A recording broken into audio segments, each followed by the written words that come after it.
Bonjour à tous, bonjour sur notre webinaire consacré aux enseignements qu'il y a lieu de tirer des décisions judiciaires et administratives rendues récemment à l'occasion de la reprise d'activité ou de la poursuite d'activité pour certaines entreprises. Pour vous présenter ce webinaire, nous sommes deux associés, Corinne Potier, qui est très spécialisée en matière de santé et sécurité, et moi-même pour traiter plus des décisions judiciaires qui ont pu être rendues. Alors, je vous propose que nous commencions dès maintenant. Le séminaire va s'organiser en 4 parties. La première partie, qui est une introduction et qui va être nécessairement assez résumée, consiste à vous exposer le cadre légal et réglementaire. La deuxième partie sera consacrée à l'analyse des décisions de justice rendues. La troisième partie, ce sera plutôt essayer de tirer les enseignements de ces différentes décisions. Et puis, la quatrième partie, qu'on va tâcher d'avoir la plus longue possible, c'est l'inventaire des mesures de prévention à mettre en œuvre lors de la reprise d'activité, parce que je pense que c'est évidemment le sujet qui vous intéresse le plus. Alors, en ce qui concerne le cadre réglementaire, je crois qu'il y a d'abord les obligations générales de l'employeur en matière de prévention des risques. Je voudrais dire un mot aussi sur la réglementation relative à la prévention des risques biologiques, et vous le comprendrez à la lecture des décisions de justice qui ont été rendues. Et puis, il y a un renvoi aux recommandations, aux instructions et guides établis à la fois par le ministère de la Justice, par le ministère du Travail et par les organisations professionnelles, car je pense que ce sont des outils qui sont destinés à vous aider pour effectivement vous mettre en conformité avec la réglementation. Alors, tout d'abord, l'obligation de sécurité de l'employeur, vous savez que c'est traité dans la quatrième partie du Code du travail et vous avez 4-5 articles législatifs qui posent les grands principes. Il y a tout d'abord prendre les mesures nécessaires pour assurer la sécurité et protéger la santé physique et mentale des travailleurs par des actions de prévention des risques professionnels, des actions de formation et d'information et par la mise en place d'une organisation et de moyens adaptés. L'employeur doit mettre en œuvre ces mesures en respectant les principes généraux de prévention qui sont fixés à l'article L 4121-2 du Code du travail, que je ne vais pas rappeler dans le détail, mais auquel vous pouvez vous reporter si nécessaire. Enfin, l'employeur doit évaluer les risques pour la santé et la sécurité de ses travailleurs compte tenu de la mesure de ses activités et mettre en œuvre des actions de prévention et de méthodes de travail garantissant le meilleur niveau de protection de la santé et de la sécurité. Et il doit à cet effet établir un document unique d'évaluation des risques qui est un document central dans l'examen et le contrôle que les juges vont effectuer, on le verra plus tard. Enfin, on doit adapter naturellement les mesures pour tenir compte du changement des circonstances. Et je me permets de le rappeler, vous savez que pendant un temps, on a considéré que l'employeur avait une obligation de sécurité de résultat. L'arrêt Air France a légèrement tempéré cette obligation en disant que ce n'est pas une obligation de sécurité de résultat dans la mesure où si l'employeur a respecté l'ensemble de ses obligations, alors une faute inexcusable ne peut pas être tenue. Mais vous le voyez rien qu'à l'énuméré de ces obligations que je viens de faire, que c'est quand même une obligation extrêmement contraignante puisque les mots qui sont employés pour fixer les obligations de l'employeur sont extrêmement larges et vastes. Rappelez également que le Code du travail prévoit une obligation de formation et information des salariés de la part de l'employeur. L'information des travailleurs, elle doit porter sur les risques pour la santé et la sécurité et les mesures prises pour y remédier, Et l'employeur doit organiser aussi une formation pratique et appropriée à la sécurité au bénéfice des travailleurs. Et cette formation doit être répétée périodiquement. Alors évidemment, l'étendue de l'obligation d'information et de formation varie selon la taille de l'établissement, la nature de son activité, le caractère des risques qui y sont constatés et le type d'emploi des travailleurs. Et c'est pour ça que vous avez tout un tas de dispositions réglementaires qui figurent aux articles aux articles R 41 et suivants du Code du travail et qui déclinent de façon générale ces obligations de formation et d'information des travailleurs. Alors, il existe également une réglementation relative à la prévention des risques biologiques. Alors, cette réglementation, elle est applicable dans les établissements dans lesquels la nature de l'activité peut conduire à exposer les travailleurs à des agents biologiques. Ces articles réglementaires précisent qu'en principe, ils ne sont pas applicables lorsque l'activité, bien qu'elle puisse conduire à exposer des travailleurs, n'implique pas normalement l'utilisation délibérée d'un agent biologique et que l'évaluation des risques prévue au chapitre 3 ne met pas en évidence de risques spécifiques. Selon le ministère du Travail, cette réglementation relative à la prévention des risques biologiques concerne essentiellement les professionnels systématiquement exposés au risque de contamination du virus du fait de la nature de l'activité habituelle et également les travailleurs dont les fonctions les exposent à un risque spécifique, quand bien même l'activité de leur entreprise n'appliquerait pas normalement l'utilisation délibérée d'un agent biologique. Et le ministère du Travail évoque que ça peut concerner les travailleurs des secteurs de soins, de l'aide à domicile ou des services à la personne, dès lors que leurs tâches impliquent des contacts de moins d'1 mètre avec des personnes potentiellement contaminées. Je me permets d'insister sur cette position du ministère parce que on verra ensuite dans les décisions de justice que c'est un sujet qui a fait débat et qui a été étendu par certaines décisions de justice. Or, ça a évidemment une implication si la réglementation relative aux risques biologiques s'applique, puisqu'il y a une série d'obligations spécifiques, en plus des principes généraux que j'ai évoqués tout à l'heure, qui doivent alors s'appliquer. Il y a la réalisation d'une évaluation des risques permettant de déterminer la nature, la durée et les conditions de l'exposition des travailleurs en tenant compte de la catégorie de classement de l'agent biologique. Il y a la mise en œuvre de mesures de prévention et puis tout un tas de mesures destinées sinon à éviter le risque, à le réduire. Et puis, il y a également la fourniture aux travailleurs de moyens de protection individuelle, une information et une formation renforcées et qui précisent exactement ce qui doit être l'objet de cette formation. Il y a l'information des travailleurs du CSE et du médecin du travail.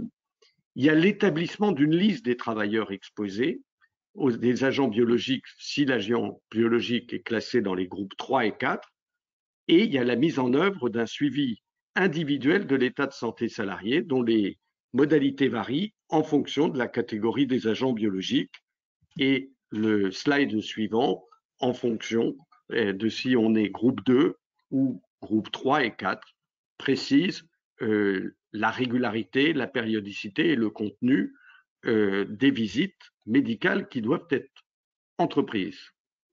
Alors, peut-être juste pour revenir un tout petit peu en arrière, parce que j'ai peut-être été un peu trop vite, en ce qui concerne les risques biologiques, vous verrez que la réglementation divise les agents biologiques en 4 groupes. Le groupe 1, qui comprend les agents biologiques non susceptibles de provoquer une maladie chez l'homme, celui-là n'est pas considéré comme pathogène. Le groupe 2, qui comprend les agents biologiques pouvant provoquer une maladie chez l'homme et constituer un danger pour les travailleurs, mais dont la propagation dans la collectivité est peu probable et en général, il existe une prophylaxie et un traitement efficace. Le groupe 3, qui comprend les agents biologiques pouvant provoquer une maladie grave chez l'homme et constituer un danger sérieux pour les travailleurs. Et là, il y a normalement quand même aussi une prophylaxie ou un traitement efficace. Et le groupe 4, qui comprend les agents biologiques qui provoquent les maladies graves chez l'homme et constituent un danger sérieux pour les travailleurs, dont le risque de propagation dans la collectivité est élevé. Et pour cela, il n'existe pas de prophylaxie ou de traitement efficace. Le ministère du Travail, lui, considère que, au plus exactement à ce jour, le Covid-19 ne fait pas partie de la liste des agents biologiques pathogènes visés dans l'arrêté du 18 juillet 1994 qui énumère les différents agents biologiques. Il ne figure d'ailleurs pas non plus dans le tableau des maladies professionnelles. Et selon le ministère du Travail, je dirais de façon un peu surprenante, le Covid-19 doit être considéré comme un agent biologique pathogène de groupe 2. Mais évidemment, comme je l'ai exposé, ce groupe 2 interroge un peu parce que c'est un agent biologique pouvant provoquer une maladie, mais dont la propagation dans la collectivité est peu probable et il existe généralement une prophylaxie efficace. C'est sur la base de ce classement que le ministère du Travail a pris sa position consistant à dire que les entreprises visées étaient des mesures dont on pouvait considérer que le risque était spécifique. Mais c'est vrai qu'on peut quand même s'interroger sur le point de savoir, au regard des caractéristiques de Covid-19, si ce classement en groupe 2 est vraiment le classement approprié. Voilà, je voulais donner ce cadre législatif et réglementaire parce que ça me paraissait important. Par ailleurs, vous rappelez que bon, il y a effectivement des recommandations sur le site du ministère, et ça, je crois que tout le monde l'a déjà vu. Les coordonnées du site figurent sur la présentation. Il y a aussi les guides de préconisation de sécurité sanitaire établis par des branches professionnelles. Beaucoup d'organisations professionnelles ont maintenant adopté de tels guides, mais il est quand même important de rappeler que dans l'esprit des juges, la détermination des mesures à appliquer relève d'abord de la responsabilité légale de l'employeur, qui doit veiller à ce qu'elle soit appropriée au regard de la spécificité de l'activité. Alors, je vous propose maintenant qu'on aborde les différentes décisions de justice les unes après les autres. Chacune apporte sa part d'enseignement. Elle permet quand même de souligner que face à un arsenal législatif et réglementaire extrêmement complet et extrêmement contraignant pour les entreprises, les différents juges prennent évidemment leurs tâches très au sérieux. Et c'est la raison pour laquelle tous les juges judiciaires, en tout cas, qui ont été saisis, jusqu'à maintenant, ont été amenés à prendre des décisions. Alors, des décisions qui sont plus ou moins contraignantes et plus ou moins compréhensibles en fonction de la sensibilité que peuvent avoir les magistrats. Mais enfin, on voit bien que ces décisions sont importantes parce qu'elles montrent que les juges prennent au sérieux le rôle qui leur est confié. Alors, la première affaire, c'est une affaire qui, paradoxalement, n'avait pas fait beaucoup de bruit et qui concernait une association qui organise des soins à domicile et qui présente la particularité d'avoir été introduite par l'inspecteur du travail. L'inspecteur du travail a la faculté de dresser des procès-verbaux lorsqu'il s'aperçoit que la législation n'est pas respectée, mais il a également la possibilité de saisir directement le juge judiciaire, le juge des référés, pour que un certain nombre de mesures soient ordonnées, voire même pour aller jusqu'à la fermeture de l'établissement.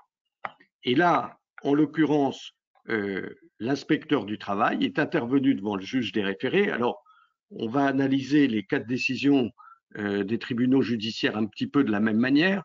On va d'abord commencer par les faits, ensuite on va regarder quelles étaient les demandes, ensuite la motivation du juge, et puis finalement, quelle a été la mesure prononcée? Parce que je crois que c'est aussi important de voir un peu comment les juges ont réagi, pas seulement dans leur motivation, mais également dans le dispositif de leur décision. Alors, en ce qui concerne cette association qui délivrait des services de soins à domicile, l'inspecteur du travail demandait qu'il y ait une diminution du nombre d'interventions, qu'il y ait l'établissement d'une liste des interventions supprimées, qu'il y ait une prise de contact avant chaque intervention auprès du client pour s'enquérir de la présence de symptômes, qu'il y ait le port d'un masque chirurgical par le client, la fourniture à chaque salarié d'un équipement particulier, notamment un dispositif de protection des yeux, des masques FFP2 dont on sait la difficulté qu'il y a à obtenir ce type d'équipement, des charlottes à usage unique, des vêtements de protection appropriés et des gants à usage unique. Et puis, elle demandait également qu'il y ait une procédure de traitement et d'élimination des déchets contaminés, une organisation d'une formation auprès de chaque travailleur, l'information du personnel et du CSE, et l'établissement d'une liste des travailleurs exposés au virus. Et enfin, communication à l'inspection du travail.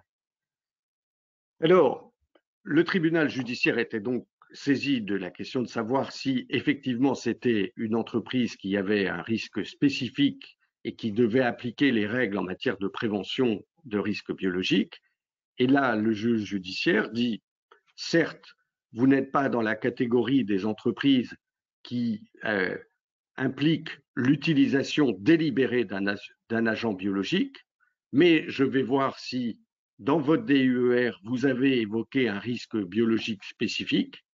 Et là, constatant que le document unique d'évaluation des risques effectivement évoquait le risque de contamination, le risque biologique, considère que la réglementation sur les risques biologiques doit s'appliquer.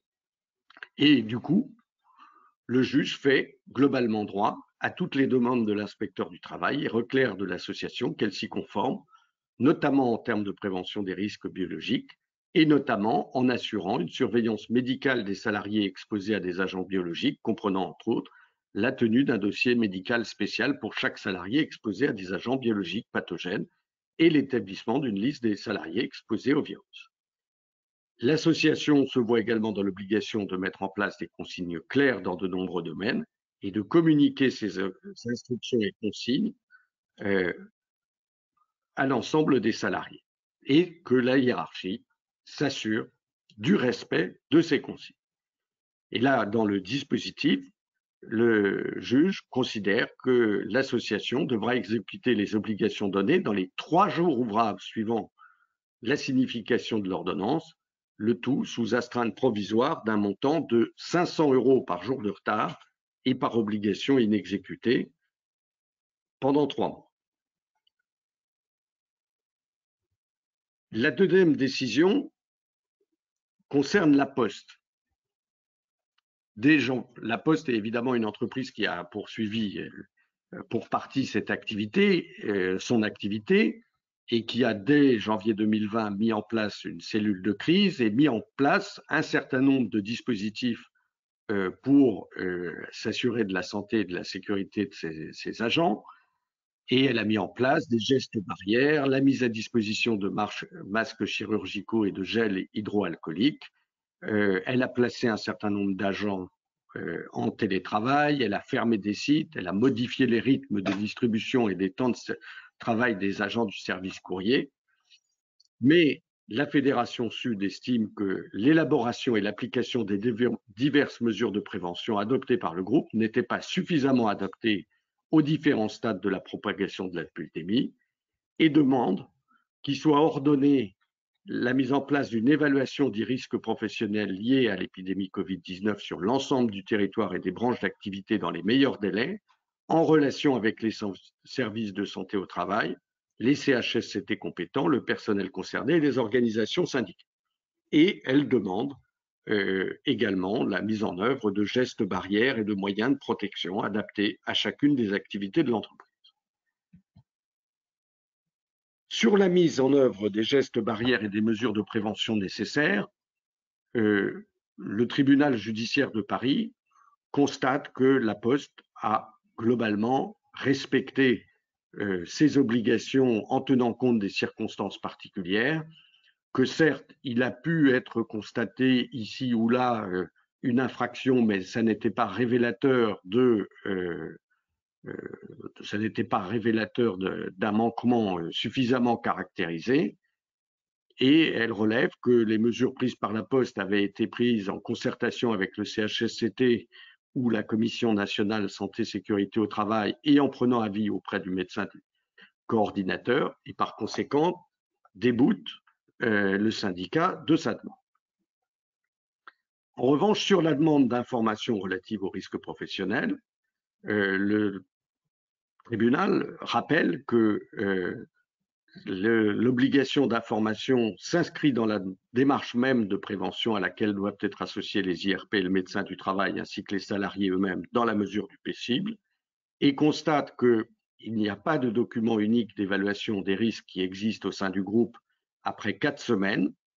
Il y a pour l'instant un question-réponse diffusé par la DRH. La Poste n'avait évidemment pas rien fait en termes d'information des salariés, mais le document en lui-même d'évaluation des risques n'était pas suffisamment complet et par conséquent, elle ordonne d'évaluer de manière détaillée dans chacun des risques professionnels identifiés du fait spécifiquement de la crise sanitaire d'épidémie de Covid-19, en application de l'article que je vous ai cité tout à l'heure, l'article L4121-2 du Code du travail. Elle ordonne que ce document unique soit établi et que les risques psychosociaux ne soient pas négligé. Elle ajoute que ce document doit être établi dans les meilleurs délais et sans astreinte. Donc on voit que déjà la décision du tribunal judiciaire de Paris est quand même moins contraignante que la première décision que je vous ai exposée, puisque c'est dans les meilleurs délais. Autrement dit, ça donne quand même un peu de délai et il n'y a pas de mesure contraignante de fermeture dans l'attente ni d'astreinte qui soit prononcée à ce stade. Évidemment, s'ils avéraient que la Poste ne respectait pas cette obligation, mais je ne pense pas que ce soit leur souhait, je pense que de toutes les manières, ils voulaient l'établir, ce document unique, mais qu'en revanche, ils n'avaient peut-être pas eu le temps, parce qu'il faut quand même reconnaître que les circonstances ne sont pas très faciles. Évidemment, le syndicat pourrait retourner devant le juge pour demander une astreinte si la Poste ne prenait pas au sérieux ces dispositions, mais je ne pense pas que ce soit le cas. L'affaire Amazon, qui a donné lieu à la décision du tribunal judiciaire de Nanterre du 14 avril 2020, est évidemment une affaire qui a fait beaucoup de bruit, et elle a fait beaucoup de bruit, et d'ailleurs, la société Amazon a interjeté appel, et la Cour d'appel de Versailles doit, en principe, se prononcer vendredi sur cette décision. Mais cette décision est intéressante à analyser parce qu'elle montre le niveau de profondeur avec lequel le juge examine les mesures qui sont prises par la société pour respecter l'obligation de prévention de la santé des salariés.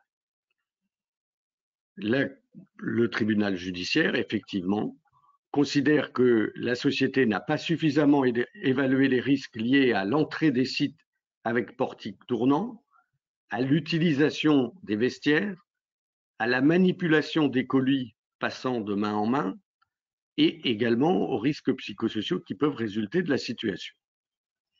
Et puis, elle ajoute que les mesures qui ont pu être prises n'étaient pas suffisantes, notamment en termes d'effectivité pour s'assurer de la distanciation sociale, que les plans de prévention avec les entreprises extérieures et notamment les transporteurs n'a pas été suffisamment pris en compte, et qu'enfin, les actions de formation et d'information, notamment sur l'utilisation des gants, n'a pas été suffisante. Enfin, elle ajoute qu'il n'est pas suffisamment il n'est pas suffisant d'informer a posteriori les représentants des salariés des mesures prises.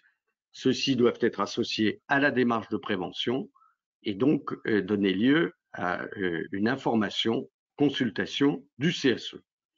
Et là, le tribunal de Nanterre a eu la main évidemment plus lourde que les deux précédentes décisions que j'ai évoquées, puisque elle est condamnée à restreindre ses activités tant qu'elle n'aura pas mis en œuvre les mesures nécessaires, et ce, sous astreinte de 1 million d'euros par jour de retard et par infraction constatée. Il n'est pas douteux que la décision d'Amazon de fermer un certain nombre de ses sites jusqu'au 25 avril est probablement liée au fait que Amazon ne voulait pas se retrouver exposé à avoir à verser des astreintes si telle ou telle situation pouvait se révéler en infraction. Enfin, vous avez une deuxième ordonnance du tribunal judiciaire de Lille du 14 avril 2020 qui n'est pas, ce qui est intéressant, qui n'a pas été présidée par le même magistrat, mais qui va un peu dans le même sens. Et là encore, c'était par saisine de l'inspecteur du travail que c'est par saisine de l'inspection du travail que le litige s'est noué. Et les demandes principales de l'inspecteur du travail étaient la mise en place d'une organisation de travail permettant de garantir la santé des salariés, sur les équipements de protection individuelle et de tenir à disposition dans l'établissement des notices des équipements de protection individuelle utilisés pour garantir la santé des salariés, établir des consignes d'utilisation pour chaque EPI, procéder à l'information et la formation des salariés sur le port des EPI. Enfin, l'inspecteur du travail, comme il l'avait fait dans la première affaire, demandait à ce que soit reconnue l'application de la législation spécifique sur la prévention des risques biologiques et de tenir à disposition des salariés les informations prévues par le règlement et toutes les dispositions que j'ai évoquées en début de séminaire. Et là, le tribunal, je ne sais pas si c'est sans surprise ou avec surprise, mais considère que, un peu avec la même motivation que pour l'association de travailleurs d'établissements de soins à domicile, elle considère que, certes, ça n'est pas l'activité de ce commerce n'est pas une activité en soi qui prévoit l'utilisation délibérée d'un agent biologique, mais relève là encore que le document unique d'évaluation des risques identifie un risque biologique spécifique lié au risque biologique, risque d'épidémie-pandémie, et que la situation de danger étant définie comme étant la contamination virale type Covid-19, considère que cette réglementation spécifique doit s'appliquer. Alors, c'est une décision, enfin voilà, ça fait deux décisions du tribunal judiciaire de Lille qui estiment que cette réglementation spécifique doit s'appliquer. Je pense que ça mériterait à tout le moins une clarification du ministère sur le sujet. Il faut dire que Carrefour, le magasin en question, est quand même un établissement qui reçoit du public et donc qui est par nature beaucoup plus exposé que les entreprises de façon générale, mais ça interroge quand même sur l'application exacte de la réglementation. Et là, le tribunal judiciaire de Lille reprend à peu près, mais pas toutes, à peu près toutes les mesures qui sont sollicitées par l'inspecteur du travail et donne un délai d'exécution de 3 jours ouvrables suivant la signification de l'ordonnance et une astreinte provisoire d'un montant de 500 euros par jour de retard et par obligation inexécutée pendant 3 mois. Donc évidemment, alors, pardon, j'allais tirer les conséquences de ces décisions judiciaires. Je dois quand même faire état de la décision du Conseil d'État du 18 avril 2020. La CGT avait effectivement attaqué l'État et saisi le Conseil d'État en lui demandant de restreindre les activités des entreprises de métallurgie essentielles en restreignant la possibilité de poursuivre l'activité qu'aux entreprises de métallurgie essentiels à la nation, de renforcer les mesures de confinement en ordonnant la fermeture des entreprises métallurgiques non essentielles à la nation et de prendre des mesures spécifiques de protection de la sécurité et de la santé des travailleurs qui continuent à travailler au sein des entreprises essentielles à la nation. Et là, par ordonnance du 18 avril 2020, le Conseil d'État a estimé que la requête de la CGT était recevable, mais qu'elle n'était pas justifiée, parce qu'elle estime que le choix du gouvernement de ne pas interdire la poursuite de l'activité des entreprises autres que celles qui accueillent du public est motivé par l'analyse de ce qu'un confinement total n'est pas nécessaire pour combattre l'épidémie et par l'extrême difficulté de distinguer les entreprises dont la poursuite d'activité est indispensable dans la situation actuelle et celles dont la poursuite d'activité est directement ou indirectement nécessaire. D'ailleurs, je me permets d'attirer votre attention à cet égard sur le fait que dans un certain nombre d'affaires soumises au juge judiciaire, l'organisation syndicale avait soutenu que dans la mesure où les rassemblements de plus de 100 personnes étaient interdits, eh bien, les entreprises ne pouvaient pas rassembler dans un seul site plus de 100 salariés. Tous les tribunaux qui ont été saisis de ce grief l'ont rejeté et ont estimé qu'il n'y avait pas d'atteinte spécifique à la liberté d'entreprendre et que ce n'est pas parce qu'on avait un site de plus de 100 personnes qu'on ne pouvait pas reprendre son activité. Ce qui met en lumière quand même qu'il y a des principes qui sont relativement clairs, c'est-à-dire qu'il y a un certain nombre d'activités qu'il est interdit de poursuivre pour l'instant. Il faudra suivre évidemment de très près ces activités et les arrêtés qui peuvent être pris, mais en principe, aujourd'hui, dès lors qu'on respecte les mesures de distanciation, enfin les mesures barrières et les mesures de précaution qui ont été exposées, eh bien, l'entreprise a le droit de continuer de fonctionner. Après, s'agissant de l'obligation générale de sécurité incombant aux employeurs, le Conseil d'État a estimé que le dispositif législatif et réglementaire en vigueur était suffisant pour assurer les dispositions et que les mesures prises à l'égard des directs et des inspections du travail pour qu'ils soient veillés au respect de la réglementation étaient suffisantes.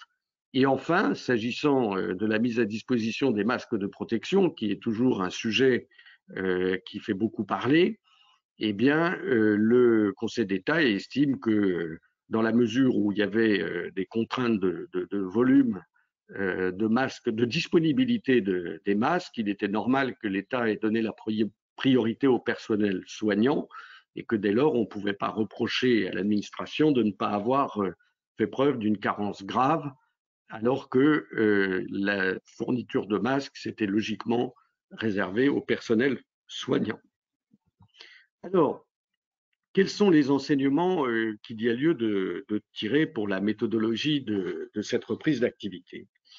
De toute évidence, quand on regarde les décisions, il faut s'interroger sur la mise en place d'une cellule de crise centrale et locale. Pour nous, il y a évidemment une réflexion organisationnelle, conceptuelle qui est très importante et donc qui ne peut probablement pas être totalement décentralisée. En revanche, il est évident que cette cellule de crise doit comprendre des acteurs de terrain. Pourquoi? Eh bien parce que, à l'occasion de la mise à jour de son document unique d'évaluation des risques, il faut naturellement anticiper les risques liés à l'épidémie, mais il faut pas seulement identifier les situations de travail pour lesquelles les conditions de transmission du coronavirus peuvent se trouver réunies, mais il faut aussi analyser très concrètement les situations de travail de l'entrée à la sortie du travail et pas seulement au poste de travail. On voit bien dans les décisions qui ont été rendues que il y a certes une organisation, une conception théorique du sujet qui doit être mise en place, mais ce qu'exigent les juges, c'est qu'il y ait un examen très attentif.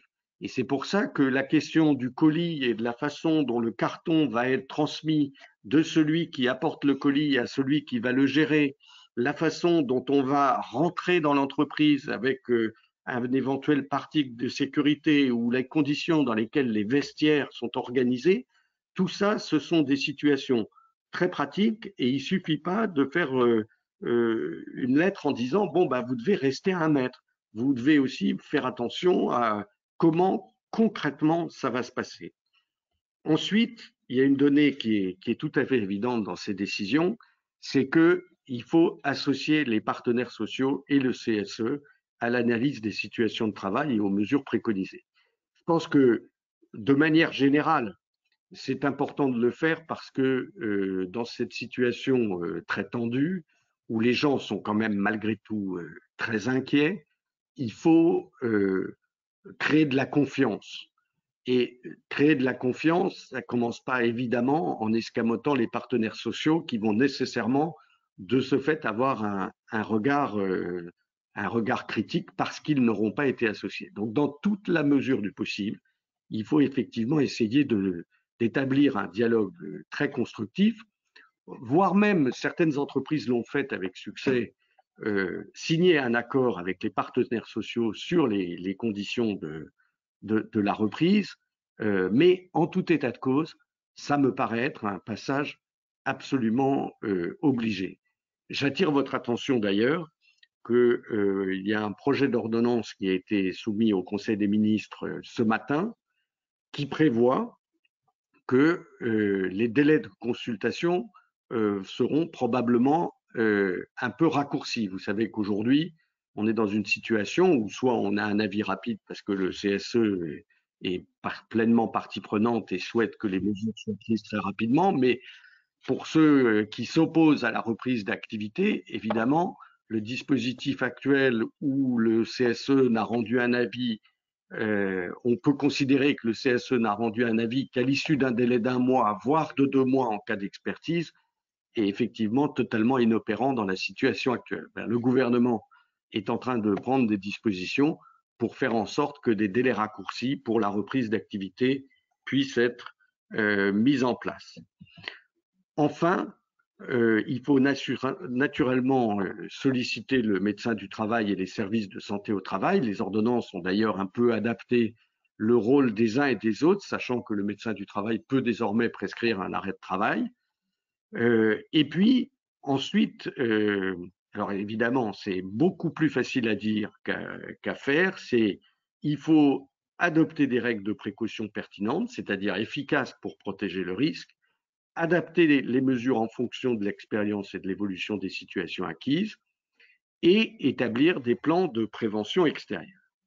Et puis peut-être dernière chose sur laquelle je voudrais insister, parce qu'on voit bien que les décisions des juges ont été très sensibles à cette question-là, il ne suffit pas de dresser de l'information générique, il faut informer les salariés et le cas échéant les former, s'assurer que leur formation est efficace et s'assurer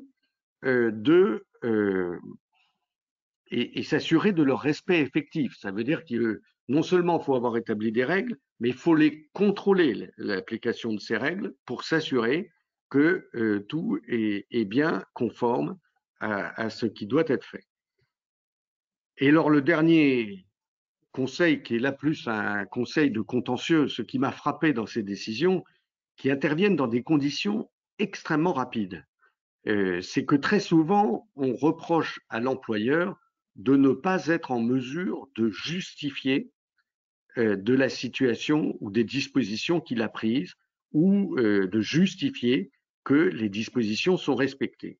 Et là, sur le plan pratique, pour ceux qui ont des partenaires sociaux un peu difficiles, je pense que c'est dès le début de votre processus que vous devez très méthodiquement conserver et formaliser tout ce que vous faites, de sorte que si vous êtes assigné, comme l'ont été ces entreprises, dans des délais extrêmement rapides, vous puissiez être en mesure, ou nous puissions être en mesure, de justifier exactement ce qui a été fait, et encore une fois, dans des délais très rapides, parce que vous voyez que les ordonnances de référé, les juges ont été saisis, parfois même il n'y a pas eu d'audience, parce que dans cette période d'état d'urgence sanitaire, il est possible pour le juge des référés de statuer sans audience si les parties en sont d'accord, et par conséquent, Voilà, ce sont les conseils judiciaires, là, mais ce qui vous intéresse sans doute beaucoup plus, c'est la partie qui va être consacrée par Corinne à un espèce d'inventaire des mesures possibles. Et vous verrez que là aussi, elle a essayé d'être le plus concret possible sur la nature des mesures et le type de situation dans lesquelles on peut se retrouver confronté à une difficulté. Voilà, je vous remercie pour votre attention et je donne la parole à Corinne. Bonjour à tous. Je vais vous exposer, alors comme l'a expliqué Joël, un certain nombre de mesures de prévention à mettre en œuvre dans le cadre de l'épidémie de Covid-19. Alors, juste en arrière. Tu as mis le micro? Oui. Excusez-moi, je pense que vous ne m'entendiez pas. J'ai un problème de slide aussi. Attendez. C'est bon? C'est bien. Ok, c'est bon. Donc, je vous disais bonjour à tous et merci de vous être connectés, puisque pour une fois, je vous dis pas merci d'être venus, mais merci de vous être connectés. Ça change un peu. Donc, il faut s'adapter. Je crois que ce sera un peu le sens de mon propos. Hein. Il va falloir changer nos façons de faire. D'ailleurs, Joël n'a pas mis son micro en mute. Donc, ah bon? Très bien. Et donc, il va falloir réorganiser, repenser le fonctionnement de l'entreprise, les habitudes qu'on peut avoir les uns les autres dans le cadre du travail et qu'on a déjà pris les uns les autres à titre personnel.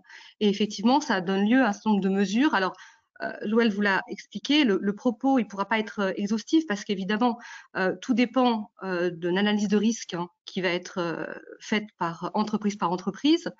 Vous avez à votre disposition un certain nombre de guides, de recommandations. On aura peut-être d'ailleurs les idées encore plus claires avec le plan de confinement, de déconfinement que va proposer le Premier ministre. Donc, on a effectivement des outils, mais il appartient à chaque entreprise, et il faut bien l'avoir à l'esprit, de mettre en œuvre ces outils eu égard à ses spécificités, et il faut le faire de façon tout à fait concrète, vous l'avez bien compris, en informant, ça, Joël l'a bien expliqué, les salariés et en les formant aux nouvelles pratiques, aux nouvelles mesures d'organisation de l'entreprise. Ça, c'est absolument essentiel. Alors, je vais vous exposer un certain nombre de mesures. En fait, les mesures, évidemment, elles visent à quoi? À éviter la contamination par le Covid-19 des salariés dans le milieu professionnel.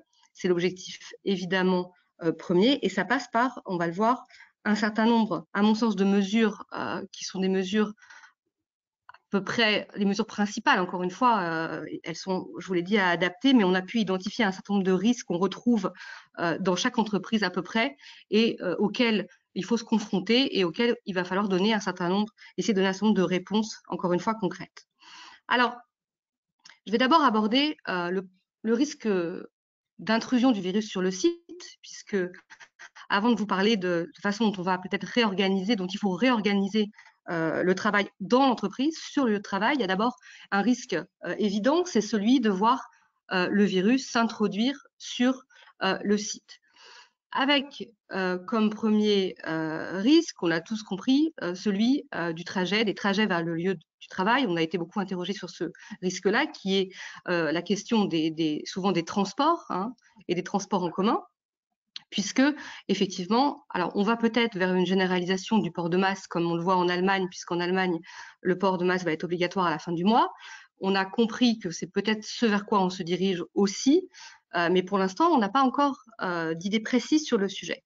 Donc, sur le trajet, évidemment, la première chose, c'est de rappeler, mais ça, j'allais dire, c'est un rappel qui va avoir lieu tout au long des différentes mesures, des gestes barrières à appliquer.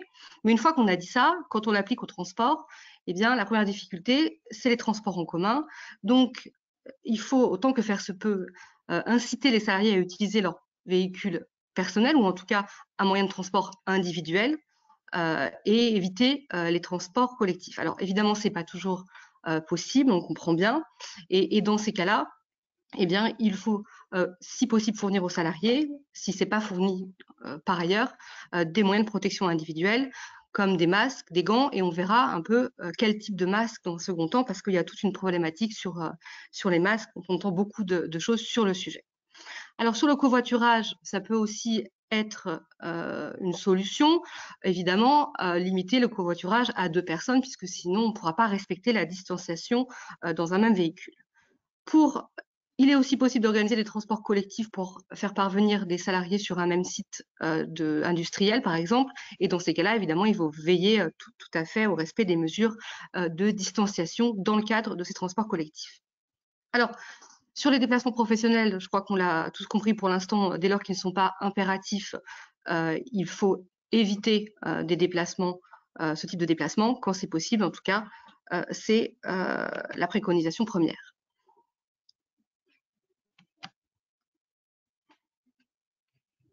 Alors. Ensuite, sur le risque d'intrusion du virus sur le site, on a une deuxième problématique, c'est l'entrée et l'accueil du site. Donc là, on l'a vu d'ailleurs avec la décision Amazon, puisqu'on est quand même, le diable est dans les détails, hein, puisqu'on va reprocher le fait qu'il y a une difficulté sur l'entrée du site au niveau, je crois que c'était des tourniquets ou des portiques de sécurité. Et donc là, effectivement, il faut veiller à ce que l'entrée se fasse de façon fluide. L'idéal étant évidemment de ne pas rentrer en groupe, mais un par un, en respectant les distances, et de laisser les portes et tourniquets ouverts pour éviter le contact avec ces surfaces. Alors, pour l'accueil des visiteurs, ça c'est une question aussi récurrente, puisqu'il y a beaucoup de sites évidemment où on a un accueil du public. La première consigne, c'est d'essayer de limiter autant que faire se peut la venue des visiteurs. Là encore, ce n'est pas toujours possible. Et donc, dans les situations où on a à accueillir du public, et bien dans ces cas-là, un certain nombre de mesures doivent être certainement identifiées. Encore une fois, elles ne sont pas exhaustives, mais ça me semble être des mesures déjà importantes et essentielles pour faire barrage au risque de contamination.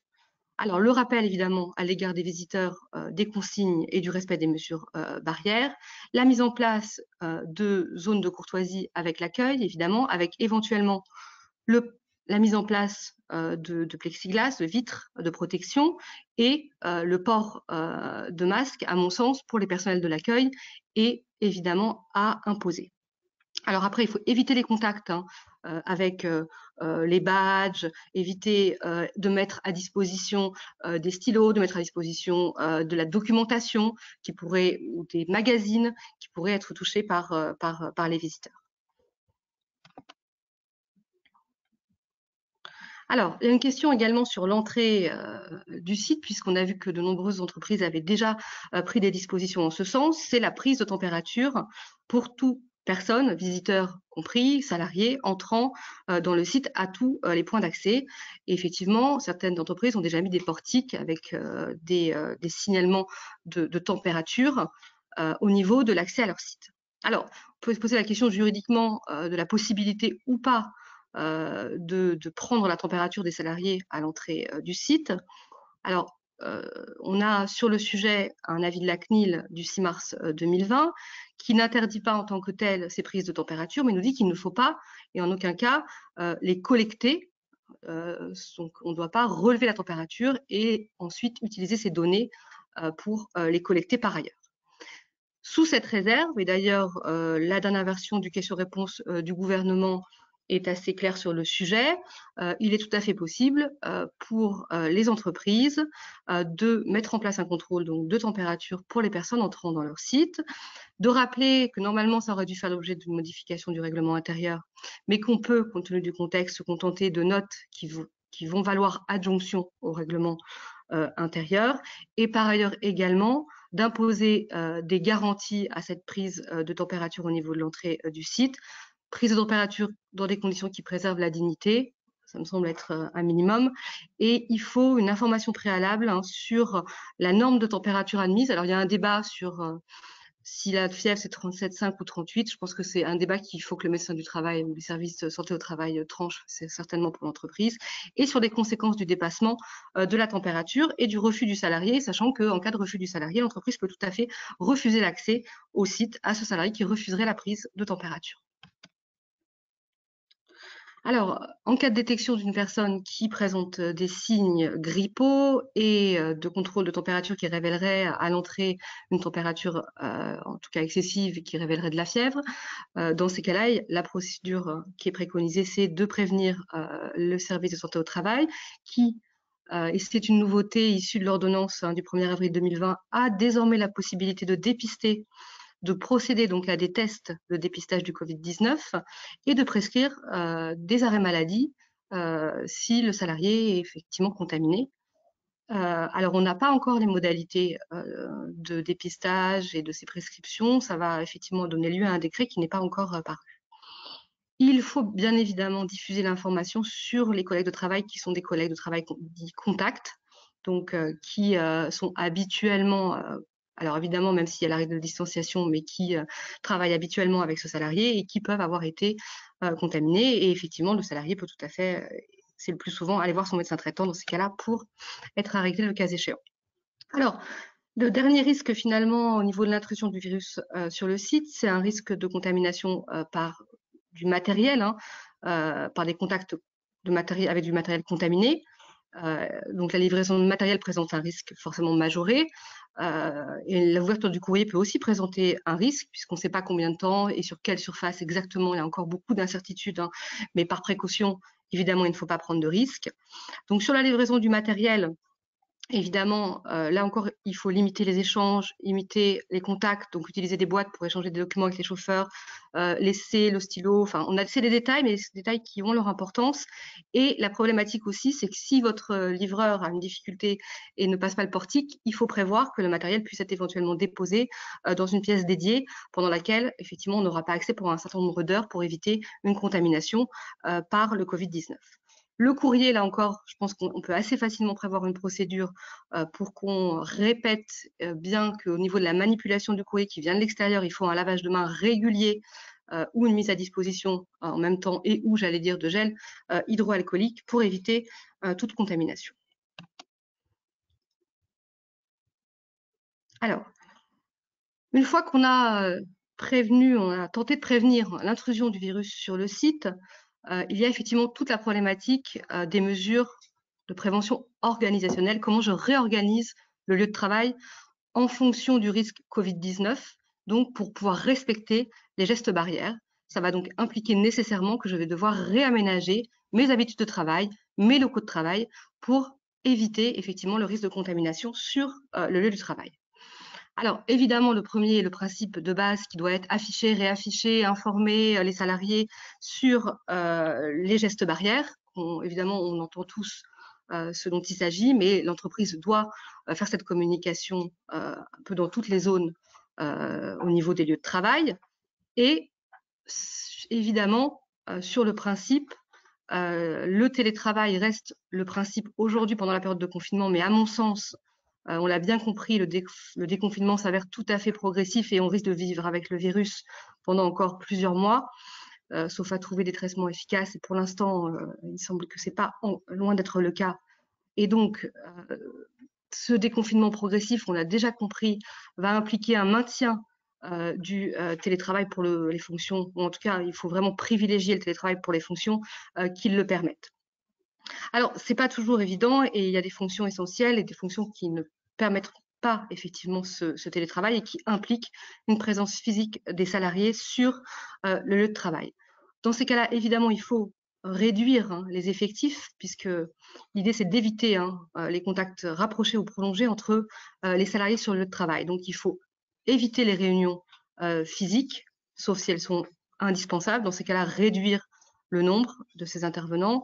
Il faut envisager des rotations, des horaires aménagés, interdire les rassemblements collectifs, encore une fois, pour éviter ces contacts rapprochés et prolongés entre les individus. Alors, parallèlement à ça, vous avez effectivement deux cas de figure qui sont plus sensibles, qui sont les personnels en contact avec le public et les personnes vulnérables. La situation des personnels en contact avec le public, le gouvernement effectivement l'évoque, et on a même vu que les tribunaux venaient à appliquer la réglementation sur le risque biologique. Alors, il faut donc être tout à fait vigilant pour ces personnels. Dès lors que ces contacts sont proches et prolongés, il faut protéger les salariés avec un port de masque, avec une zone de courtoisie, avec des nettoyages fréquents des surfaces et réguliers, avec éventuellement un plexiglas le cas échéant. Mais ce qui est intéressant, et vous le verrez, le ministère du Travail a mis à disposition un certain nombre, et il va continuer cette mise en ligne de fiches métiers qui permet déjà d'avoir une idée précise de certaines mesures à prendre par rapport aux métiers et par rapport aux métiers confrontés au public, comme par exemple les caissières. Alors la deuxième situation des personnes les plus à risque, c'est également les personnes dites vulnérables et pour lesquelles le télétravail ne serait pas possible. Alors les femmes enceintes au 3e trimestre de leur grossesse et les personnes prises en charge en affection longue durée peuvent bénéficier d'un arrêt de travail en se connectant directement sur le site Amélie sans avoir à consulter un médecin. Je pense que cette information doit être donnée aux différents salariés du site, cette possibilité si ces personnes ne sont pas déjà en arrêt, puisqu'on voit qu'un certain nombre d'arrêts de travail ont déjà été donnés pour des personnes vulnérables. Les personnes à risque de développer une forme grave d'infection au Covid, dont la liste a été définie par le Haut Conseil de la santé publique. Donc, vous avez tout un tas de comorbidités ou de pathologies dont on pense qu'elles peuvent révéler s'il y a une contamination au Covid, des formes sévères de Covid-19. Et ces personnes peuvent bénéficier éventuellement d'un arrêt de travail. Elles doivent, le cas échéant, consulter le médecin traitant ou le médecin du travail qui, je l'ai indiqué, peut dorénavant donner des arrêts de travail s'agissant des salariés dans le cadre de contamination au Covid-19.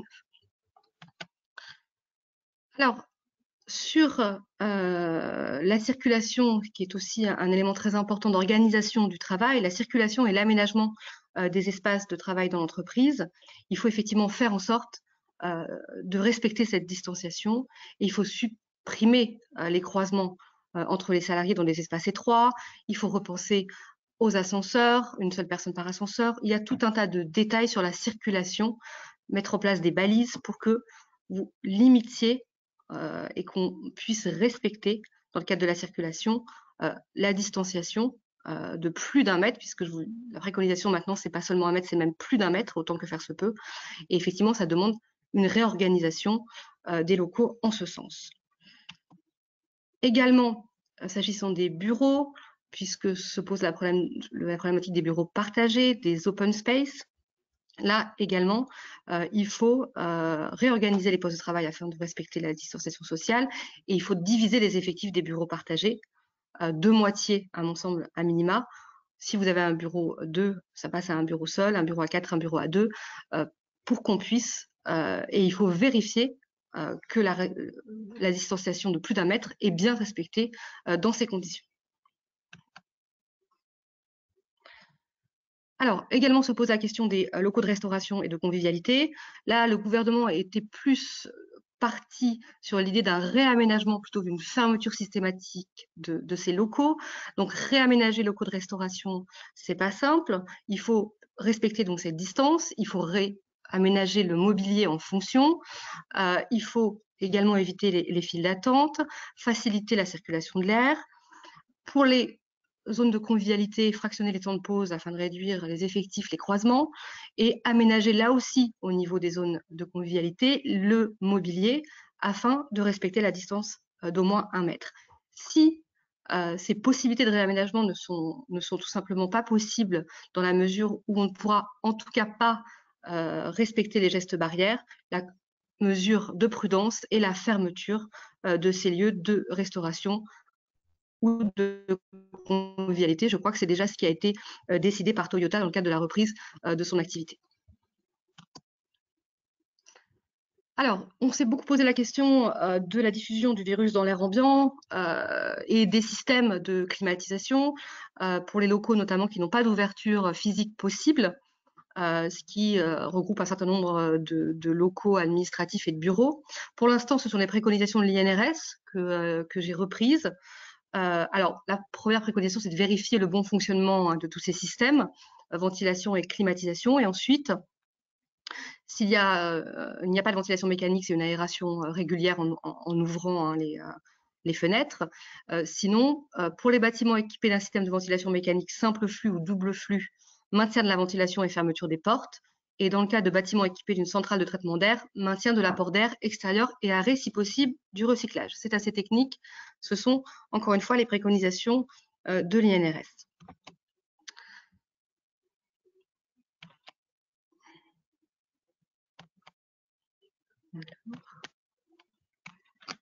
Un petit problème de slide. Oui, ça ne fonctionne pas. Ah. Alors, une fois réglé le problème de slide, je reprends et j'en étais à éviter donc la diffusion du virus cette fois, non pas dans l'air ambiant, mais par contact avec des surfaces contaminées. Alors, évidemment, on a un risque de contamination via les surfaces, via les équipements, via les outillages, selon la matière. Mais en tous les cas, il faut être prudent puisqu'on sait que le virus, a priori, survit un certain nombre d'heures sur les surfaces. Donc, il faut supprimer autant que faire se peut la présence d'objets inutiles sur les surfaces susceptibles d'être manipulées par plusieurs personnes. Il ne faut pas échanger ou éviter d'échanger du matériel. Supprimer les équipements communs, si possible, cafetière, etc. Ou à tout le moins, si on ne les supprime pas, il faut mettre à proximité du gel hydroalcoolique pour que dès qu'il y a une utilisation, on puisse effectivement tout de suite, et avant et après, utiliser le gel, avant et après utilisation. Pour les photocopieuses, c'est un exemple, mais c'est important parce que là encore, c'est des outillages dont des dizaines de salariés, voire plus, peuvent se servir. Et donc là, il faut privilégier l'envoi par l'ordinateur et on récupère les documents sans toucher à la photocopieuse. Il y a effectivement X choses à revoir, à penser. C'est certainement, encore une fois, pas exhaustif. Il faut aussi, par exemple, privilégier des poubelles à pédales. Ce sont des détails, mais des détails qui tendent à éviter, encore une fois, le contact avec des surfaces qui pourraient être touchées par plusieurs personnes et donc être contaminées.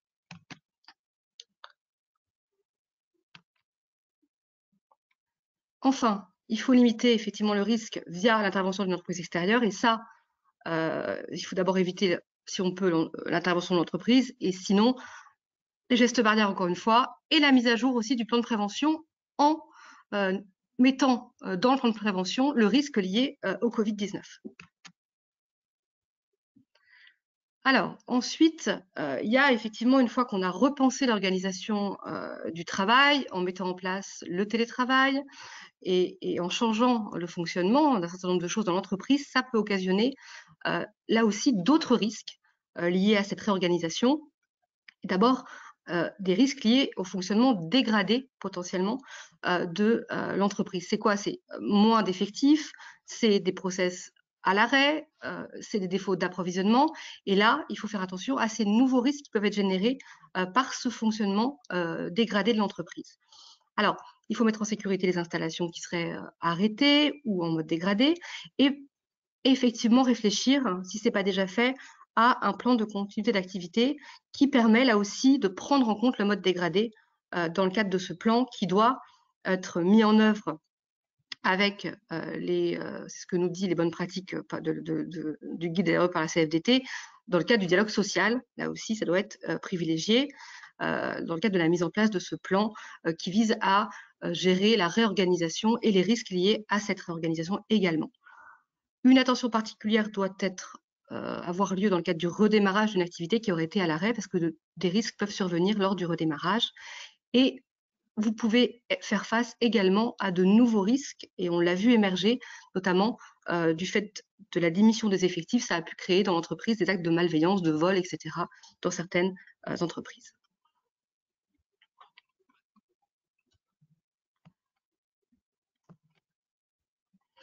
Ensuite, la deuxième difficulté liée à la réorganisation du travail, c'est le télétravail qui a été étendu. On a tous été, certains peut-être un peu pris de court parce que le télétravail a été imposé de façon très rapide à une population qui, pour certains, n'avait jamais télétravaillé, dans un contexte tout à fait particulier où les personnes en télétravail se retrouvent à leur domicile, ou en tout cas souvent avec des enfants, avec leurs proches, et ne sont pas dans des conditions de télétravail classiques organisées en amont par l'entreprise. Là, je vous ai repris une étude qui a été rendue publique hier et qui a été menée sur 2000 télétravailleurs et qui met en évidence une émergence importante des risques psychosociaux liés à ce télétravail qui est associé au confinement, puisque c'est ça aussi la problématique, c'est à la fois qu'il n'a pas été tellement organisé en amont avec l'entreprise, mais c'est qu'en plus, il se met en place dans le cadre du confinement, ce qui effectivement a tendance, évidemment, on comprend, à faire émerger des risques psychosociaux. Alors, ce sentiment, ces difficultés liées à ce télétravail, c'est quoi? C'est souvent, on retrouve des sentiments d'isolement, d'inoccupation, de difficulté à être autonome dans le cadre du télétravail et également de difficulté à faire la part entre la vie privée et la vie professionnelle et donc de se déconnecter et d'avoir une hyperconnexion qui effectivement est préjudiciable aux salariés. Alors, tout un tas de mesures, mais encore une fois, elles ne visent pas à l'exhaustivité. Il faut évidemment privilégier, mettre en place un maximum de contacts avec, entre les managers et leurs équipes hein, pour à la fois gérer le travail, la répartition et effectivement conserver le lien entre les équipes et le manager. Il faut effectivement faire très attention à tout ce qui est déconnexion et à ne pas envoyer des mails trop tardifs, organiser des réunions à des heures qui seraient à l'heure du déjeuner, ou qui seraient des heures tardives, encore une fois. Il faut être très attentif à ça, parce qu'encore une fois, ce sont des populations qui n'ont pas nécessairement télétravaillé auparavant. On a également des risques télétravail qui sont liés classiquement à l'environnement de travail, mais là aussi, comme ça s'est fait très rapidement, dans des conditions pas toujours organisées, pas toujours vérifiées, on a effectivement des principes à rappeler aux salariés en télétravail qui sont des principes d'ergonomie des postes de travail, notamment, prévoir des conditions d'exécution du travail avec un matériel informatique utilisé qui soit adapté, et éventuellement permettre aux salariés d'avoir une hotline, si ce n'est pas déjà en place, en cas de difficulté informatique, parce qu'on est effectivement dans ces cas tous très dépendants du matériel informatique, de la connexion, et effectivement, il faut que tout ceci puisse fonctionner. Alors, ensuite, je ne peux pas ne pas aborder, dans le cadre des mesures, les moyens de protection, les équipements de prévention, c'est surtout les masques. Les masques, tout le monde en parle. Je vous ai repris effectivement les différentes catégories de masques. Il faut comprendre qu'on a deux catégories de masques en principe au départ. C'était le masque chirurgical sanitaire qui en fait est un masque qui permet d'éviter que la personne qui le porte ne propage le virus, mais qui peut aussi le protéger lui-même s'il s'agit d'un agent infectieux transmissible par voie de gouttelettes, ce qui a l'air quand même de correspondre au mode de transmission du Covid-19, mais on sait les incertitudes qu'il y a sur une possible transmission par le Covid dans l'air, en dehors même de des gouttelettes dont on nous parlait. Donc, ce masque, lui, protège des gouttelettes et il protège surtout les autres si la personne qui le porte est contaminée. On a trois types de masques sanitaires. Je vous ai indiqué effectivement les normes pour que ces masques soient conformes. Ensuite, le masque FFP, qui est là, est un véritable pays, qui est un masque à visée respiratoire, qui vise, lui, à protéger le porteur du masque de risque d'inhalation d'agents infectieux. Et là, on a une protection très importante de la personne qui le porte vis-à-vis de l'extérieur, et c'est pour ça que c'est réservé au personnel soignant. Et donc là, effectivement, ça protège en cas de contact avec une personne contaminée par le Covid. Là, ça vous protège même de ce qui est dans l'air, donc pas uniquement des gouttelettes. Ensuite, face à la pénurie de masques, création d'un nouveau masque dit grand public dont vous avez certainement entendu parler, qui est un masque finalement un peu moins filtrant que le masque sanitaire. Il y a deux catégories. Une première catégorie qui est réservée au personnel en contact avec le public, qui va être filtrant en hauteur de 90%. C'est un peu moins que les masques sanitaires chirurgicaux dont je vous ai parlé.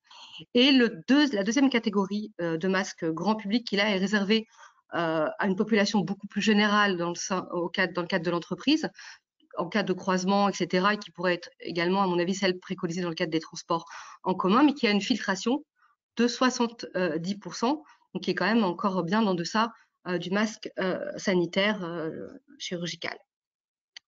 Alors, ces masques ont été validés, sont prévus par une note du ministère de la Santé, de l'Économie et des Finances et du Travail du 29 mars 2020, qui, dans ces deux annexes, vous détaille bien les conditions d'utilisation et les conditions dans lesquelles ces masques, les conditions dans lesquelles de validité et de normes de ces deux catégories, deux nouvelles catégories de masques grand public. Alors, Pour faire simple, hein, puisqu'on pose la question du port de masque obligatoire, pour l'instant, il n'y a pas d'obligation de port de masque à tous les salariés. D'ailleurs, le Conseil d'État l'a rappelé, hein, s'agissant de l'activité de la métallurgie. Évidemment, ce port de masque, grand public ou sanitaire, serait une barrière et un complément aux gestes barrières, sous réserve de pouvoir disposer évidemment des masques en question en quantité suffisante. Le port du masque FFP est quand même réservé là à un risque direct de contamination, donc il est quand même, et il est très difficile en termes d'approvisionnement d'avoir ce type de masque, et là il est quand même plutôt réservé aux risques liés au contact avec une personne suspectée d'être contaminée. Par exemple, effectivement, si sur le site quelqu'un présente des symptômes, les personnes qui sont dédiées dans le cadre de la procédure de gestion d'une personne à risque d'être contaminée par le Covid pourraient effectivement avoir apporté ce type de masque, pour autant qu'on puisse avoir à disposition ces masques FFP. Et seul le masque FFP est considéré en tant que tel, hein, comme un EPI, ce qui n'est pas le cas des autres types de masques, même si la prudence veut que la formation et l'information des salariés soient faites sur l'ensemble des moyens de protection individuels, que ce soit des masques FFP ou les autres types de masques. Ah, on a évidemment, attendez, un problème de slide. Bon, j'allais vous parler des gants. Je ne sais pas si le slide va arriver, pour vous dire que les gants, c'est une protection, certes, mais attention, parce que finalement, le gant peut être contaminé aussi bien que les mains. Donc, il ne faut absolument pas porter les gants à son visage et faire très attention quand vous retirez ces gants à bien vous laver les mains par la suite. Donc, le port de gants, effectivement, ça peut être recommandé dans des situations où on pense qu'il y a un contact avec des surfaces contaminées, mais encore une fois, finalement, ça n'est pas une mesure barrière si efficace, dans la mesure où, tout comme les mains, le gant peut être contaminé.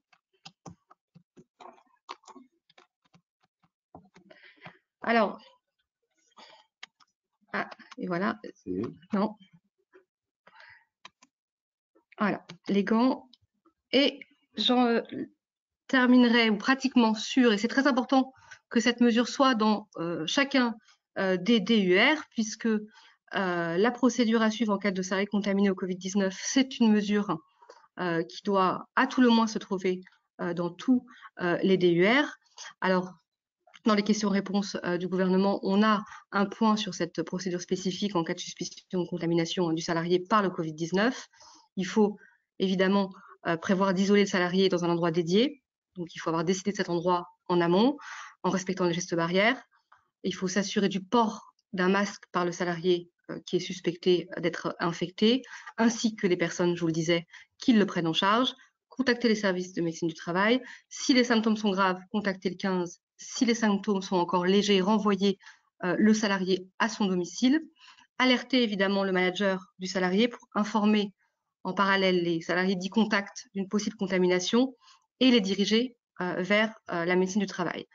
La CNIL nous dit qu'on peut, en cas de signalement, consigner la date et l'identité de la personne suspectée d'avoir été exposée, ainsi que toutes les mesures qui ont été prises à la suite de ça, donc confinement, télétravail, orientation, prise de contact avec le médecin du travail.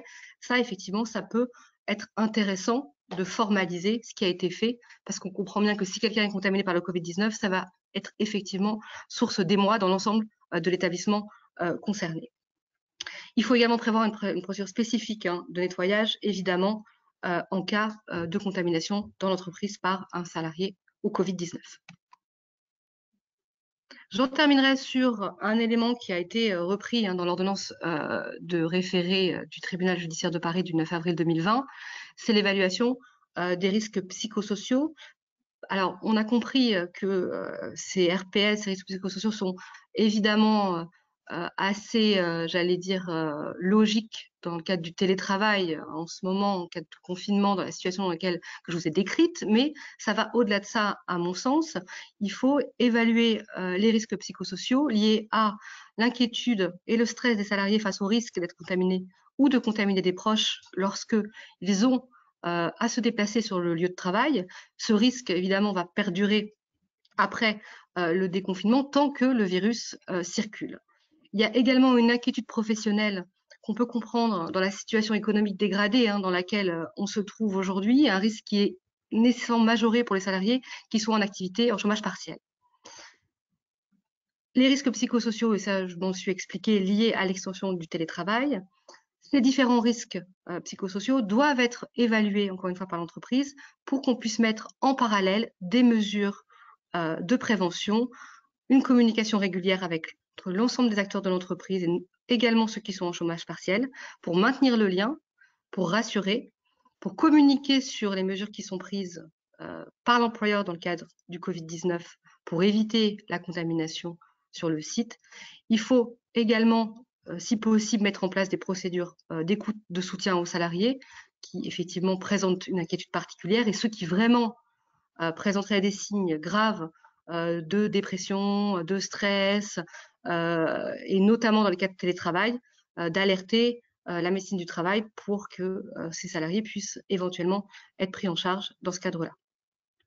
Voilà, encore une fois, mon propos n'était pas exhaustif, mais on a essayé de dresser un tableau des risques principaux et de mettre en parallèle les mesures qui peuvent être prises pour qu'on puisse reprendre une activité dans les meilleures conditions possibles dans l'entreprise.